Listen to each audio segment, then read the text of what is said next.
আজমলৰ শিৱসাগৰ দখল। দৰ্শকসকল নমস্কাৰ। বিশেষ কিবা কোৱাৰ আগতে সত্যৰঞ্জন বৰা ডাঙৰীয়াৰ এটা ভিডিঅ' ক্লিপ চাই লওঁ আহক। নমস্কাৰ বন্ধুসকল, এটা কথা কওকচোন, এইখিনি সময়ত বানাক্ৰান্ত ৰাইজক কি লাগে? যিসকল ব্যক্তিয়ে নিজৰ জীৱন জীৱিকাৰ সমস্তখিনি হেৰুৱাই পেলালে, তেনেকুৱা পৰিয়ালবিলাকক এই সময়ত, এইটো সময়, এই আজিৰ মুহূৰ্তত কি লাগে? তেওঁলোকৰ জীৱনটো জীয়াবলৈ সুবিধা। মই বান সাহায্যৰ কথা কোৱা নাই দেই। কি লাগিব? দিনবোৰ ভাল হ'ব, পানীবোৰ শুকাব, যেতিয়া লাহে লাহে ঘৰবোৰ পৰিষ্কাৰ হ'ব, ঘৰত থাকিবলৈ আৰম্ভ কৰিব তেওঁলোকে। কি লাগিব তেওঁলোকক? প্ৰথম লাগিব উপাৰ্জনৰ বাটটো। যিসকলৰ চাকৰি আছে তেওঁলোকে চাকৰি কৰিব, কিবা কৰি ব্যৱস্থা কৰিব। যিসকল কৃষিজীৱী আছিল, যিসকল পশুপালক আছিল, তেওঁলোকক কি লাগে এইখিনি সময়ত মোক কওক। পশুপালকক নিশ্চয় হেৰাই যোৱা, মৰি যোৱা, নষ্ট হৈ যোৱা পশুধন লাগিব। খেতিপথাৰৰ দ্বাৰা ঠিক কৰিবলৈ কাৰোবাক কঠীয়া লাগিব, কাৰোবাক সেই ধৰণৰ অন্যান্য বীজ যিখিনি আছে, যিখিনি হ'ব পৰা হৈ আছে সেইখিনি লাগিব, হয়নে? কাৰণ আমাক জীৱিকাৰ উপায়টো লাগিব নহয়। সদায়তো আপুনি মই বা কোনোবাইতো সাহায্য দি নাথাকে নহয়। কিছু কথা আমি প্ৰেক্টিকেলি ভাবিব লাগিব। তেওঁলোকৰো জীৱনটো আগুৱাই নিব লাগিব, তেওঁলোকেও ঘৰখন চলাব লাগিব, পুনৰ ঘৰখন তেওঁলোকে গঢ়িব লাগিব। তেওঁলোকক উপাৰ্জনৰ বাট এটা আমি দিব লাগিব, যেনেকৈ নহওক। যিখিনি নষ্ট হৈ গ'ল, এদিন দুদিনতে, এবছৰ দুবছৰতে হয়তো সেইখিনি পুনৰুদ্ধাৰ নহ'ব পাৰে, কিন্তু ক'ৰবাৰ পৰা পুনৰুদ্ধাৰ কৰাৰ প্ৰক্ৰিয়াটো আৰম্ভ কৰিব লাগিব। তেনে প্ৰেক্ষাপটত আজমল ছুপাৰ 40ৰ প্ৰয়োজন আছেনে শিৱসাগৰত? আজমলৰ 100 বেডৰ হস্পিটেলৰ প্ৰয়োজন আছেনে এই মুহূৰ্তত, এই প্ৰেক্ষাপটত? আপুনি মোক কওক। বদৰুদ্দিন আজমল ডাঙৰীয়াই সহায় কৰিছে, ভাল পাইছোঁ, এপ্ৰিচিয়েট কৰিছোঁ। মই চাগে প্ৰথমজন ব্যক্তি এইটো ধাৰাৰ, যিটো ধাৰাৰ কথা আপোনালোকে কৈ থাকে যে আমিবিলাকে হিন্দু মুছলমান কৰি থাকোঁ। আমি মানুহৰ কথা কওঁ, আমি ধৰ্মৰ কথা কওঁ, আমি বিজ্ঞানৰ কথা কওঁ, আমি ন্যায় অন্যায়ৰ কথা কওঁ, আমি অসুৰ আততায়ীৰ কথা কওঁ, আমি নৰ নাৰায়ণ বুলি কওঁ, আৰু নাৰখাদক হ'লে কি কৰিব লাগে সেই কথাবিলাক কওঁ।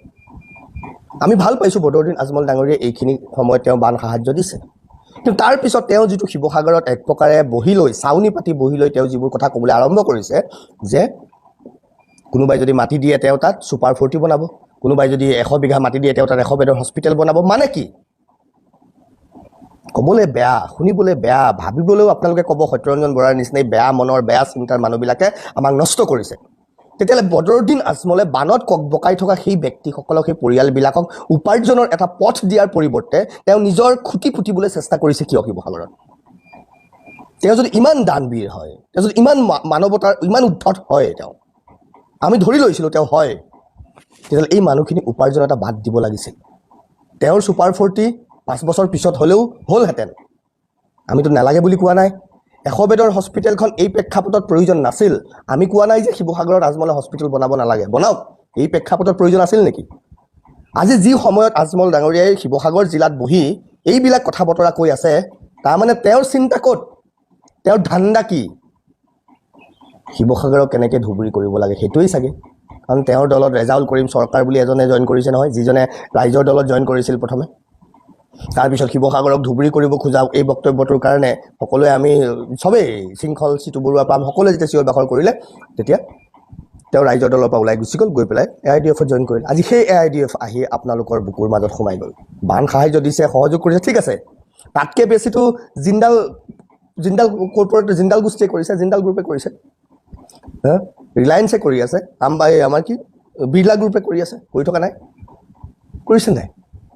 এজন অনিল দাস নামৰ ব্যৱসায়ী 2 কোটি টকা দিয়া নাই? এইবোৰ কিয় চকুত নপৰে আপোনালোকৰ? তেওঁলোকে আহিছে নেকি ইয়াত কিবা কৰিবলৈ? নে ৰিলায়েন্সে কৈছে নেকি তাত কিবা স্থাপন কৰিব এই মুহূৰ্তত, এইখিনি সময়ত? পিছলৈ হয়তো কৰিব পাৰে। কোনোবাই ক'লে নেকি? বিৰলাই কিবা কৈছে নেকি? বিৰলাৰ কন্যা যে আহিছে, তেওঁ কৈছে নেকি আমি ইয়াত কিবা ইণ্ডাষ্ট্ৰি পাতিম এতিয়া এইখিনি সময়ত? অকণমান এইটো খোলক, মগজটো খোলক। সাহায্য কৰাৰ নামত, সাহায্য দিয়াৰ নামত যে শিৱসাগৰক দখল কৰি খিলজীয়ে নালন্দাৰ ঐতিহ্য নষ্ট কৰি আমাক শেষ কৰি দিয়াৰ দৰে, যি সময়ত সেই ইংলেণ্ড আমেৰিকাই কাপোৰ পিন্ধিব জনা নাছিল, সেই সময়ত আমাৰ নালন্দা বিশ্ববিদ্যালয়ত, আজি আপোনালোকে নাচাৰ কথা কৈ চিঞৰ বাখৰ কৰে নহয়, এই নালন্দা বিশ্ববিদ্যালয়ত তেতিয়া যি সময়ত কাপোৰ পিন্ধে, তেতিয়াই এৰোস্পেচ টেকন'লজিৰ বিষয়ে অধ্যয়ন কৰা হৈছিল। সেই গোটেইবোৰ নষ্ট কৰি পেলালে। পুনৰ এবাৰ আন এজন খিলজী যাতে নহয়, মনত ৰাখিব। নমস্কাৰ। দৰ্শকসকল, বৰা ডাঙৰীয়াৰ বক্তব্য শুনিলে। বানাক্ৰান্তক 2 কোটি টকাৰ সাহায্য প্ৰদান কৰি আজমল চাহাব চূড়ান্তভাৱে আত্মবিশ্বাসী হৈ পৰিছে। শিৱসাগৰত ছুপাৰ 40 আৰু 100খন বেডৰ হস্পিটেল বনোৱাৰ প্ৰস্তাৱ দিছে, যিটোৰ সত্যৰঞ্জন বৰা ডাঙৰীয়াৰ মতে এইটো সময়ত কোনো প্ৰাসংগিকতা নাছিল। আমাৰ মাজৰে একাংশই এতিয়া আজমলৰ ভক্তিত গদগদ। আজমলৰ বিষয়ে পৰহি ফেচবুকত এটা পোষ্ট দিছিলো। তাত এনে কিছুমান কমেণ্ট আহিল দেখি মই হতবাক। 99% কমেণ্টে আজমলৰ পক্ষত, উপাধিবোৰো গগৈ, শইকীয়া, বৰা আদি। তেনেহলে সত্যৰঞ্জন বৰাই কোৱাৰ দৰেই সঁচাকৈয়ে শিৱসাগৰ দখল কৰিবলৈ গৈ আছে নেকি আজমলে?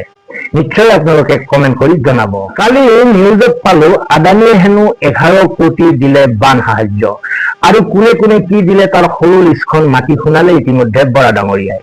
তেওঁলোকে এইটো সময়ত কিন্তু আজমলৰ দৰে কোনো প্ৰস্তাৱ ৰখা আমাৰ দৃষ্টিগোচৰ হোৱা নাই।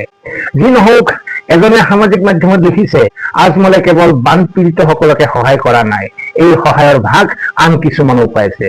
কোন এই আন কিছুমান, সেই বিষয়ে আপোনালোকৰ কিবা অনুমান আছে যদি কমেণ্ট বক্সত লিখিবচোন। যি নহওক, মই ভাবো সত্যৰঞ্জন বৰাৰ এই কথাখিনি সকলো অসমীয়াই হৃদয়ংগম কৰা উচিত। আজিলৈ এৰিছো। ভালে থাকক, কুশলে থাকক। ধন্যবাদ।